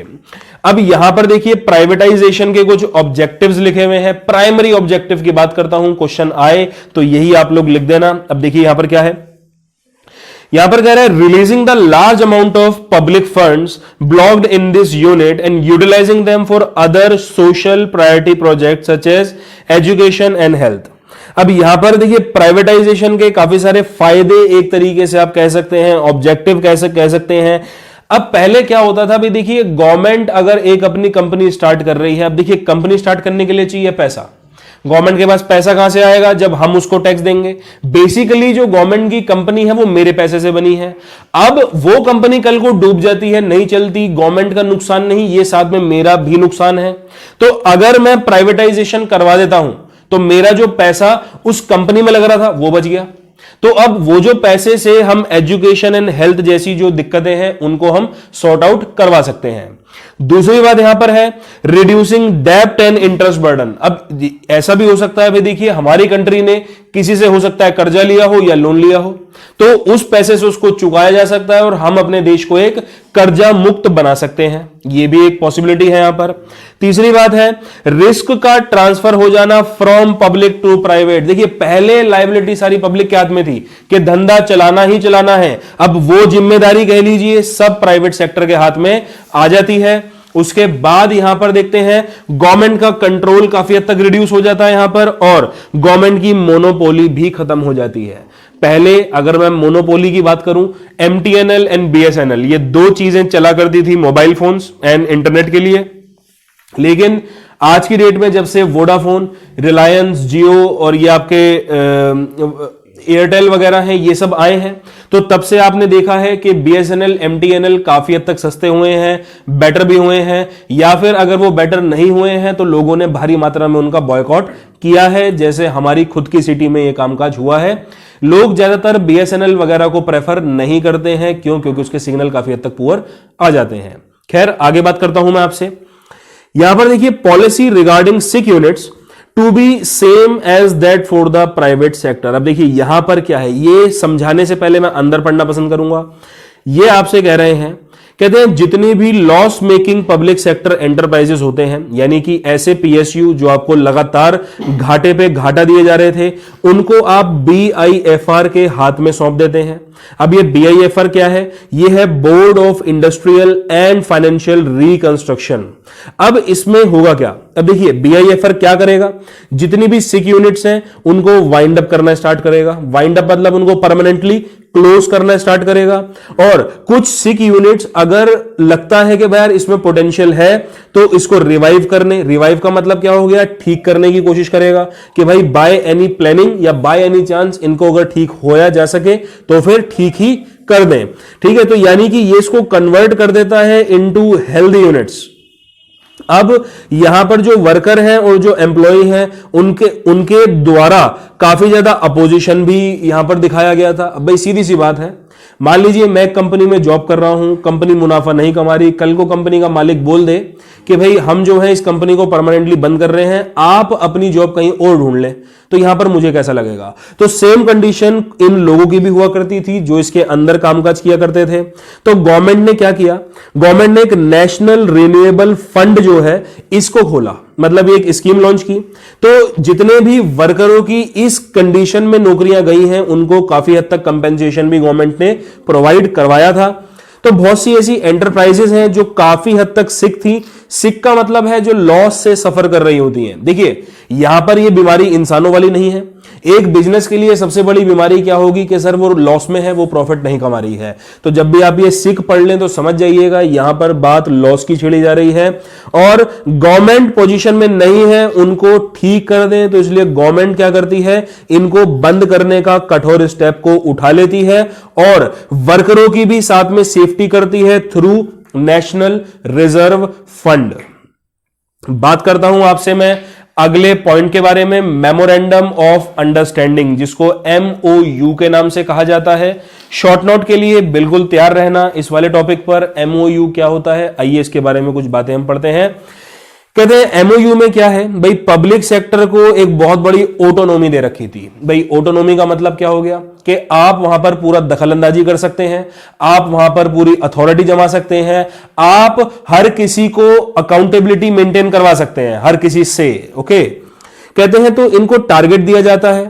कहते हैं टारगेट अचीव करने पर इनको ये जो यूनिट्स हैं इनको ऑपरेशनल फ्रीडम दिया जाता है। ठीक है, ऑपरेशनल फ्रीडम का मतलब क्या हो गया? अब देखिए यहां पर दो टाइप की कंपनीज आई हैं। एक कंपनी जो बहुत नुकसान में थी, तो गवर्नमेंट ने क्या किया, गवर्नमेंट ने अपना पूरा जो कंट्रोल था ना जिसको कहते हैं वो उस कंपनी पर रख दिया। गवर्नमेंट ने अपनी नजर में उस कंपनी को चलवाया। अब जब वो कंपनी थोड़ा से प्रॉफिट में आने लग गई तो गवर्नमेंट ने अपना जो ऑटोनॉमी थी ना अब वो छोड़ दी। गवर्नमेंट ने कहा भाई मैं आपको कंट्रोल तब तक करूंगी जब तक आप लॉस से प्रॉफिट में नहीं आ जाते हैं, लेकिन आपको अकाउंटेबिलिटी जो है वो पूरी लाइफ टाइम मुझे बतानी पड़ेगी। आपको बताना पड़ेगा कौन से साल आपको लॉस हुआ है और आपको बताना पड़ेगा कौन से साल आपको प्रॉफिट भी हुआ है। अकाउंटेबिलिटी पूरी आपको मुझे देनी पड़ेगी। अकाउंटेबिलिटी का मतलब होता है आंसरेबिलिटी, जिसको बोलते हैं जवाब हुजूरी। ठीक है, आगे बात करता हूं आपसे। एमओयू से क्या होता है, तो यहां पर जितने भी मिनिस्टर्स होते हैं ना, इनका जो बेकार की दखलंदाजी होती है वो सब यहां पर रिड्यूस हो जाती है और ज्यादा ऑटोनॉमी मिल जाती है इन यूनिट्स को। लेकिन अकाउंटेबल तो देखो इनको हमेशा ही रहना है। एक बार एमओयू आपका इशू हो जाएगा तो कोई मिनिस्टर बिना वजह की बेफालतू की दखलंदाजी आपके यहां पर नहीं कर पाने का है, यह बात तय मानी जाती है। ठीक है, इसके बाद मैं आप लोगों से बात करता हूं private sector and public sector के बारे में। देखते हैं ये दोनों बातों में हमको क्या चीज समझ में आ जाती है। प्राइवेट सेक्टर का फॉर्मेशन बहुत लंबा काम होता है, लेकिन पब्लिक सेक्टर का फॉर्मेशन हम गवर्नमेंट के डिसीजन से ही चालू कर सकते हैं। तो इट इज मतलब इसका शॉर्ट टाइम में हम इसको ऑपरेट करवा सकते हैं। ऑब्जेक्टिव प्राइवेट सेक्टर का क्या होगा, प्रॉफिट मैक्सिमाइजेशन। पब्लिक सेक्टर का क्या होगा, सर्विस मोटिव, ये सर्विस प्रोवाइड करेंगे लोगों को। तीसरी बात है प्राइवेट सेक्टर को कंट्रोल कौन करेगा, board of director. Public sector को कंट्रोल कौन करेगा, करेगा तो board of director he, but board of director को इस केस में नॉमिनेट कौन कर रही है, खुद गवर्नमेंट ही कर रही है। उसके बाद कैपिटल की अगर मैं बात करूं तो प्राइवेट सेक्टर में जो मैक्सिमम कैपिटल होती है या तो वो ओनर्स लेकर आते हैं, जो मालिक हैं उसके, या फिर इन्वेस्टर्स लेकर आते हैं जो आपकी कंपनी में अपना पैसा लगा रहे हैं। पब्लिक सेक्टर की बात करूंगा तो यहां पर पूरा का पूरा पैसा गवर्नमेंट ही लेकर आती है। उसके बाद फ्रीडम ऑफ ऑपरेशन, यानी कि काम करने का जो तरीका होता है, प्राइवेट सेक्टर में आपको ज्यादा आजादी मिलती है अपने हिसाब से काम करने की, लेकिन गवर्नमेंट में आपको ज्यादा आजादी नहीं मिल पाती। Private sector accountable general public को नहीं होता, but public sector general public को अकाउंटेबल होता है। प्राइवेट सेक्टर में जो एम्प्लॉयज हैं, अब देखिए यहां पर जो क्या बोल रहे थे हम उसको, भर्ती करना, रिक्रूटमेंट एंड रेम्युनरेशन, जो सैलरी स्ट्रक्चर था, यहां पर प्राइवेट सेक्टर अपनी खुद डिसाइड कर लेता है, बट यहां पर गवर्नमेंट के जो रूल्स हैं वही इनको फॉलो करने पड़ेंगे पब्लिक सेक्टर के अंदर। प्राइवेट सेक्टर की बात करूंगा, यहां पर जो परफॉर्मेंस यहां की मेजर की जाती है, कितना पैसा इन लोगों ने कमाया है। ये इकोनॉमिक गेन्स का मतलब यही होता है भाई, कितना प्रॉफिट आप लोगों ने कमाया है, इससे ही हम आपकी परफॉर्मेंस जज करेंगे। बट पब्लिक सेक्टर में क्या है भाई, इकोनॉमिक के साथ साथ नॉन इकोनॉमिक इश्यूज भी आपने कितने हद तक सॉल्व करे हैं, ये भी आपकी सक्सेस मानी जाती है। नया टॉपिक हम सबके लिए आ रहा है, एमएनसी यानी कि मल्टीनेशनल कंपनी। अब देखिए मल्टीनेशनल में आपको दो अलग अलग टाइप के वर्ड्स देखने को मिलते होंगे, एक मल्टी है और दूसरा नेशनल है। तो मल्टी का मतलब हो गया बहुत सारी, नेशनल का मतलब हो गया कंट्रीज। तो मल्टीनेशनल का मतलब होता है एक ऐसी कंपनी जो ऑपरेट कर रही है बहुत सारी अलग अलग कंट्रीज में। ऐसी कंपनी की ब्रांचेस, फैक्ट्रीज या वर्कशॉप्स अलग अलग कंट्री में हो सकती हैं। एक मल्टीनेशनल कॉरपोरेशन को हम ट्रांसनेशनल कॉरपोरेशन भी कहते हैं, ग्लोबल एंटरप्राइज भी कहते हैं और इंटरनेशनल एंटरप्राइज भी कहते हैं। तो यानी कि यहां पर इसके हमको तीन अलग अलग नाम देखने को मिले हैं। मैं रिकॉल कर रहा हूं, ट्रांसनेशनल कॉरपोरेशन, ग्लोबल एंटरप्राइज और इंटरनेशनल एंटरप्राइजेस। जो हेडक्वार्टर होते हैं मल्टीनेशनल कंपनी के वो एक ही कंट्री में होते हैं, जो बेसिकली उसकी होम कंट्री है। लेट सपोज अगर मैंने एक कंपनी इंडिया के अंदर खोली है तो उसका हेडक्वार्टर सिर्फ और सिर्फ इंडिया यानी कि मेरी होम कंट्री में होगा जहां मैं रहता हूं, और बाकी अपना बिजनेस वो अलग अलग कंट्रीज में कैरी आउट कर सकती है, जिसको आप लोग होस्ट कंट्री कह देते हैं। तो जो मल्टीनेशनल कंपनी है उसको इनकॉर्पोरेशन यानी कि सर्टिफिकेट ऑफ इनकॉर्पोरेशन कहां से मिलेगा, वो उसी की होम कंट्री से मिलेगा। एग्जाम्पल आप सभी नीचे काफी सारे देख सकते हैं। ये वो कंपनीज हैं जो मल्टीनेशनल प्लेटफॉर्म पर अपना कामकाज करती हैं। इसके फीचर के बारे में बात करते हैं। सबसे पहले तो सबसे पहली चीज जो आती है वो है जायंट साइज। तो एसेट्स कह लीजिए या फिर सेल्स कह लीजिए, एक कंपनी की बहुत ज्यादा होती है, काफी हद तक बड़ी होती है।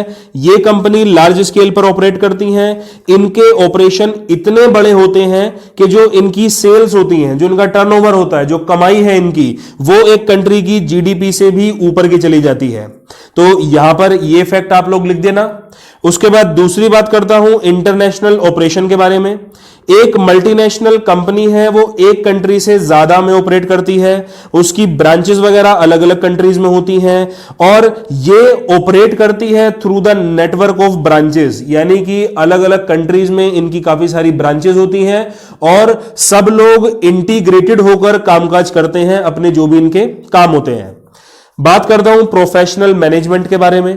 तो एक मल्टीनेशनल कॉरपोरेशन है, वहां पर आपको एक अच्छे खासे प्रोफेशनल एक्सपर्ट्स मिलेंगे, आपको स्पेशलाइज्ड पीपल मिलेंगे कहते हैं, और यहां पर इनकी नॉलेज और स्किल जो है अपने एम्प्लॉयज की, ये लोग अपडेट करते रहते हैं। देखिए, इनको समय समय पर यहां पर ट्रेनिंग मिलती रहेगी ताकि इनकी जो स्किल है और जो नॉलेज है वो काफी हद तक इंप्रूव हो। ये उन्हीं प्रोफेशनल्स को एम्प्लॉय करते हैं, नौकरी देते हैं जिनको जो एडवांस टेक्नोलॉजी को हैंडल कर पाए। चौथी बात करूंगा सेंट्रलाइज्ड कंट्रोल के बारे में। अब मल्टीनेशनल कंपनी की जो ब्रांचेस होती हैं वो आपको अलग अलग कंट्रीज में देखने को मिलेंगी, लेकिन इनका जो ओएमसी कर रहा है, यानी कि ओन्ड मैनेज्ड एंड कंट्रोल, ये कौन करता है? ये हेडक्वार्टर करता है। यानी कि सेंट्रलाइजेशन का मतलब क्या होता है? जब पावर का कंसंट्रेशन किसी एक के हाथ में होता है, वो एक आदमी में भी शायद बॉस वगैरह ही होता है, लेकिन इस कंडीशन में यहां पर हेडक्वार्टर्स जो है होम कंट्री से जहां से ऑपरेट हो रही है वो कंपनी, उसी के हाथ में ही पूरा का पूरा कंट्रोल होगा, ओन्ड मैनेज्ड एंड कंट्रोल का। बात करता हूं ओलिगोपोलिस्टिक पावर। ओलिगोपोली का मतलब होता है पावर का कंसंट्रेशन कुछ ही कंपनीज के हाथ में। अब इनका साइज काफी हद तक बड़ा होने के कारण ये कंपनी एक डोमिनेंट पोजीशन मार्केट में अपनी अचीव कर लेती है, यानी कि इनकी इतनी तगड़ी गुडविल है, हर कोई इन्हीं का ही सामान लेता है, एक ब्रांड वैल्यू लोगों के नजर में बनी हुई है। जैसे अब मैं बात करता हूं, चलिए एक इससे छोटा एग्जांपल लेता हूं मैं नेस्ले का। नेस्ले का एक प्रोडक्ट है मैगी।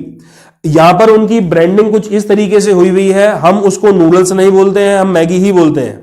समझे बात को? असल में वो प्रोडक्ट का नाम नूडल्स है, वो उस चीज का नाम मैगी है, लेकिन हम उस चीज को मैगी ही कह देते हैं। तो ये वाली बात एक सामने आ जाती है। बाकी एग्जांपल में आपको हिंदुस्तान लीवर लिमिटेड देखने को मिल सकता है। कहते हैं इसने देखो क्या क्या चीजों को अपने अंदर ले रखा है। पॉन्ड्स जो है सभी लोग फैमिलियर होंगे, पॉन्ड्स वाली जो कंपनी है वो भी इसी के अंदर ऑपरेट करती है। टाटा की जो ऑयल वाली कंपनीज हैं वो भी इसी के अंदर ही ऑपरेट करती है। तो यहां पर भी काम ऐसे होते हैं। बात करूंगा आपसे सोफिस्टिकेटेड टेक्नोलॉजी के बारे में। अब ये मल्टीनेशनल कंपनी क्या करती हैं? लेटेस्ट टेक्नोलॉजी का इस्तेमाल करती हैं और इससे क्या होता है, ये अपने गुड्स को एक अच्छी क्वालिटी आपको देती हैं। कहते हैं यहां पर कैपिटल इंटेंसिव टेक्निक का इस्तेमाल करते हैं और प्रोडक्शन के लिए नई नई इनोवेटिव टेक्निक ये लोग खोजकर लेकर आते हैं। आगे बात करूंगा इंटरनेशनल मार्केट के बारे में। अब ये क्या है, इसकी रिसोर्सेज बहुत ज्यादा हैं भाई, इनको जो रिसोर्सेज की नीड है वो काफी सारा होती है, मार्केटिंग स्किल इनको अच्छी चाहिए होती है। तो इंटरनेशनल कॉरपोरेशन का जो एसेस रहता है वो इंटरनेशनल मार्केट में रहता है। तो जाहिर सी बात है एडवर्टीजमेंट आपको बहुत शानदार करने पड़ेंगे, मार्केटिंग आपको बहुत शानदार करनी पड़ेगी। इससे क्या होगा, इससे आप लोग अपनी अपनी गुड्स एंड सर्विसेज को अलग अलग कंट्री में इजीली बेच पाएंगे। अब देखिए यहां पर कुछ सेफगार्ड्स लिए हैं, कुछ मतलब एक प्रोटेक्टेड मेजर्स लिए हैं ताकि ये जो एमएनसी है उसका एक इफेक्टिव रोल हमको अच्छा देखने को मिले। तो इसमें क्या होगा, अब एमएनसी को अलाउ करना चाहिए कि वो हाई टेक इंडस्ट्री में एंटर करे, जैसे टेलीकम्युनिकेशन हो गई या पेट्रोकेमिकल्स हो गई। तो हम लोग चाहते हैं भाई, जैसे इंडिया है, आप पता नहीं कितने सालों से सुनते आ रहे हैं इंडिया डेवलपिंग है, बट कभी डेवलप नहीं हो पाई। तो यहां पर कुछ टिप्स दी हैं कि कैसे इंडिया को एक डेवलप्ड किया जाए, मतलब यहां पर कैसे एक प्रोडक्शन बढ़ाई जाए, प्रोडक्शन कैपेसिटी को एनहेंस किया जाए। यहां पर कह रहे हैं देखिए एमएनसी अगर किसी और फील्ड में आती है तो हो सकता है कंपटीशन से जो लोकल व्यापारी हैं उनको भारी नुकसान हो। तो यहां पर एक रिकमेंडेशन की गई है भाई, जितनी भी हाई टेक इंडस्ट्रीज हैं, एग्जांपल ये रहे आप सभी के सामने, वहां पर ही एमएनसी को अलाउ मिलना चाहिए। उसके बाद एमएनसी डायरेक्ट फॉरेन इन्वेस्टमेंट लेकर आनी चाहिए ताकि बैलेंस ऑफ पेमेंट में हमारी काफी हद तक इंप्रूवमेंट आए। आपको बताता हूं बैलेंस ऑफ पेमेंट क्या होता है। जैसे मान लीजिए आपका खुद एक सेविंग अकाउंट है, तो आप क्या करते हैं, बैंक में पासबुक लेकर जाते हैं, तो पूरी डिटेल जो है कि आपने कितना खर्चा किया है, कितनी आपकी इनकम है, कितना सेव कर रहे हैं वगैरह वगैरह। तो ये एक अकाउंट है बेसिकली, जहां पर सरकार के खर्चे और कमाई दोनों का रिकॉर्ड होता है। तो यहां पर इंडिया की कंडीशन क्या है, ये नेगेटिव में जा रहा है बीओपी जो है। तो यहां पर इसने सॉल्यूशन दिया है कि भाई ये पैसा लेकर आएगा। अब बीओपी हमारा नेगेटिव क्यों जा रहा है, क्योंकि हम यहां पर पैसा कमाते नहीं है, हम यहां पर सामान खरीदते हैं और पैसा देते हैं। और पॉजिटिव कब होगा, ये चीज लाभकारी कब होगी, जब लोग बाग हमसे सामान खरीदेंगे। उससे क्या होगा, मैंने सामान बेचा, मेरे पास पैसा आएगा। तो ये वही बात कह रहा है, फॉरेन इन्वेस्टमेंट आपके पास आनी चाहिए, यानी कि आपको एक्सपोर्ट करना है काफी सारा। इससे बीओपी में काफी हद तक इंप्रूवमेंट आप देखने को मिलेगी। उसके बाद एमएनसी को छोटे व्यापार जो है, यहां पर जो लोकल की मैं बात कर रहा था आपसे, इनको किल नहीं करना चाहिए। तो इसलिए थोड़ा सा एक अनहेल्दी कंपटीशन ये ना रखें, हेल्दी कंपटीशन रखें, थोड़ा बहुत चैलेंज हो, जिससे कि जो लोकल व्यापारी है, छोटा व्यापारी है, वो अपने आप को अपलिफ्ट करे, रेदर के आप उसको मार्केट से ही निकाल के फेंक दें। सेम काम अभी हाइक कंपनी के साथ हुआ है। हाइक पे सभी लोग चैटिंग वगैरह जो करते थे, कंपनी बंद हो चुकी है। क्यों, क्योंकि लोग बागों ने उसकी डिमांड इतनी खास नहीं करी। खैर, आगे चलता हूं मैं अपने नए टॉपिक की तरफ, जॉइंट वेंचर। ये कह रहा है जब दो या दो से अधिक कंपनियां जो हैं या फर्म, कोई भी दुकान, कुछ भी है यहां पर, जब वो एक साथ आकर काम करती है और नया एंटरप्राइज को लॉन्च करती है, इसको हम कहते हैं जॉइंट वेंचर।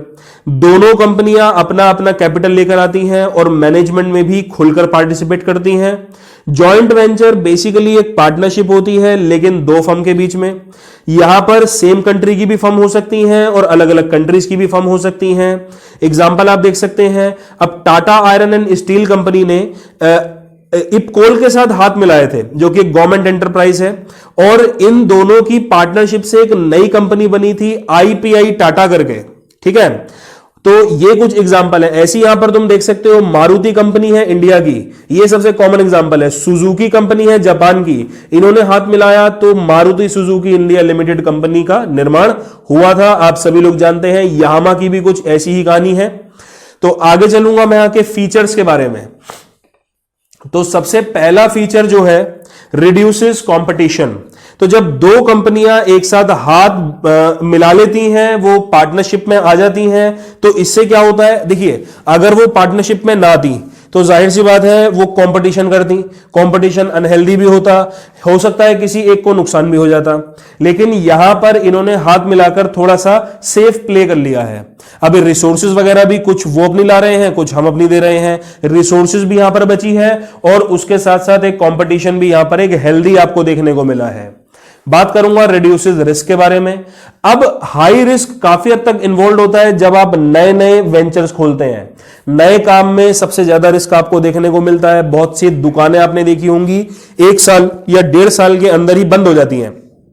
वो कहते हैं भाई हमारा काम चला नहीं, बल्कि हम तो और डूब गए यहां पर। तो जितना भी नया काम होता है उसमें रिस्क बहुत ज्यादा होता है। अब जब दो कंपनीज यहां पर हाथ मिला लेती हैं तो जाहिर सी बात है रिस्क भी यहां पर डिस्ट्रीब्यूट हो जाता है। तीसरी बात करता हूं, प्रोटेक्शन फॉर स्मॉल कंपनीज। ये कह रहा है जो छोटी मोटी कंपनीज होती हैं ये बड़ी कंपनी के साथ हाथ मिलाती हैं। अब क्या था भाई, पहले उनको एक खतरा था, बड़ी कंपनी आएगी, एक बड़ा अनहेल्दी कंपटीशन होगा, कट थ्रोट कंपटीशन, गला काट कंपटीशन होगा, हम हो सकता है मार्केट से आउट भी हो जाए। लेकिन यहां पर समझदारी क्या है, एक छोटी इंडियन कंपनी ने एक बड़ी फॉरेन कंपनी से हाथ मिलाया, तो यहां पर अब वो दोनों अपने बिजनेस को एक साथ शेयर कर सकती हैं। फायदा सुनिए क्या है, यहां पर जो बड़ी कंपनी के पास बहुत बढ़िया कैपिटल थी, टेक्नोलॉजी थी, अब वो छोटी कंपनी भी एंजॉय कर सकती है। बात करता हूं एडवांस टेक्नोलॉजी के बारे में। अब फॉरेन कंपनी के साथ हाथ जोड़ने के बाद जो इंडियन कंपनी है उनको एडवांस टेक्नोलॉजी के काफी सारे बेनिफिट्स भी देखने को मिले हैं। यह बात मैं अभी ऊपर ही बता चुका था। पांचवी बात है बेटर कॉम्पिटिटेंस। तो जॉइंट वेंचर की मदद से जो फर्म है वो काफी हद तक कॉम्पिटिटेंट हुई हैं। कहते हैं कॉम्पिटिटेंट इन द सेंस ये अपने आप को काफी स्किलफुल बना रही हैं, ये अपने आप को काफी टेक्नोलॉजिकली वेलकम कर रही हैं। मतलब कि नई नई टेक्नोलॉजी जो है अब ये उन पे हिचकते नहीं हैं, चेंजेस को लोग बाग वेलकम कर रहे हैं, इनसे डर नहीं रहे हैं। बेसिकली कॉम्पिटिटेंट हो चुके हैं, अब अच्छा कॉम्पिटिशन फेस करना चाहते हैं ये लोग। छठी बात आपसे करता हूं लार्ज कैपिटल के बारे में। अब दो कंपनी पैसा अपना अपना लेकर आती हैं, इससे क्या होता है, आपको पैसे का जो बंदोबस्त है वो करने में कोई ज्यादा डिफिकल्टी नहीं आती। भाई एक से भले दो लोग हो गए तो दो लोग यहां पर पैसा लेकर आ रहे हैं तो और आपका काम इजीली चल पड़ता है। सातवीं बात आपसे करता हूं रिडक्शन इन कॉस्ट के बारे में। अब दो कंपनियां जब एक साथ ऑपरेट करती हैं बड़े पैमाने पर, तो वो इकोनॉमीज ऑफ स्केल को काफी हद तक एंजॉय करती हैं। इकोनॉमीज ऑफ स्केल का मतलब क्या होता है? जब आपकी कॉस्ट ऑफ प्रोडक्शन तो रिड्यूस रहेगी और प्रॉफिट मार्जिन आपका काफी ज्यादा आएगा। आप सेल करते हैं, भारी मात्रा में सेल आपकी हो रही है, इससे क्या है, खर्चा आपका कम होता है, लेकिन जो मुनाफा है, जो प्रॉफिट है, वो आपका बहुत ज्यादा हो जाता है। आठवीं बात करता हूं partnership between 2 and more company. तो जॉइंट वेंचर में दो कंपनियां हाथ अपना मिलाती हैं आपस में। दो कंपनी पब्लिक सेक्टर से भी हो सकती हैं, प्राइवेट से भी हो सकती हैं दोनों, या एक प्राइवेट एक पब्लिक भी हो सकती है, या फिर एक इंडियन और एक ग्लोबल कंपनी भी हो सकती है, जो कोई विदेशी कंपनी जिसको आप कहते हैं।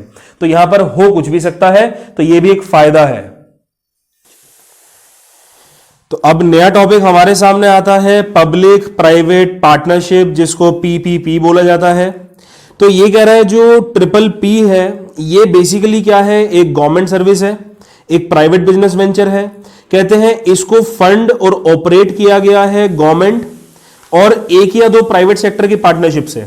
मतलब कि यहां पर एक गवर्नमेंट कंपनी है, उसके अलावा एक या एक से ज्यादा प्राइवेट कंपनी भी आपको देखने को मिल सकती है। इनकी पार्टनरशिप है, 2 3 4 फर्म होती हैं, लेकिन एक यहां पर गवर्नमेंट है, ये तय है। बाकी पार्टनर्स प्राइवेट वाली हो सकती हैं। इसके दूसरा नाम देखिए, पी की पावर 3, ट्रिपल पी, और ये P3, कुछ इस प्रकार के इसके अदर नेम्स हैं। अब जैसे एग्जांपल दिखाता हूं, एक हॉस्पिटल की बिल्डिंग है, बेसिकली उसको फाइनेंस किया है, यानी कि पैसा लगाया है, और उसका निर्माण किया है एक प्राइवेट डेवलपर ने, ठीक है, लेकिन फिर उसको एक हॉस्पिटल अथॉरिटी को दिया।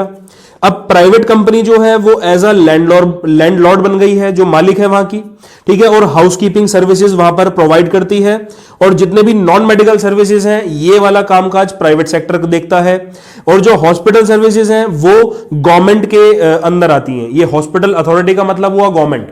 तो जितना मैनेजमेंट का और नॉन मेडिकल का काम है वो तो प्राइवेट कंपनी ने कर लिया, और जितना मेडिकल वाला काम है, ऑपरेशन करना, सर्जरी करना, ये सब गवर्नमेंट के अंदर दे दिया गया। तो इस तरीके से पार्टनरशिप यहां पे हो जाती है। आइए फीचर देखते हैं इसके बारे में। सबसे पहली बात है, ये पब्लिक सेक्टर प्राइवेट पार्टी के बीच में कॉन्ट्रैक्ट होता है।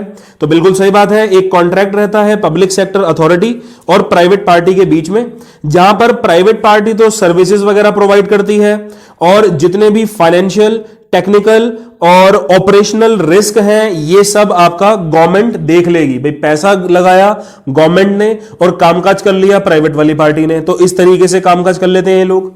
दूसरा, कॉस्ट ऑफ यूजिंग सर्विसेज।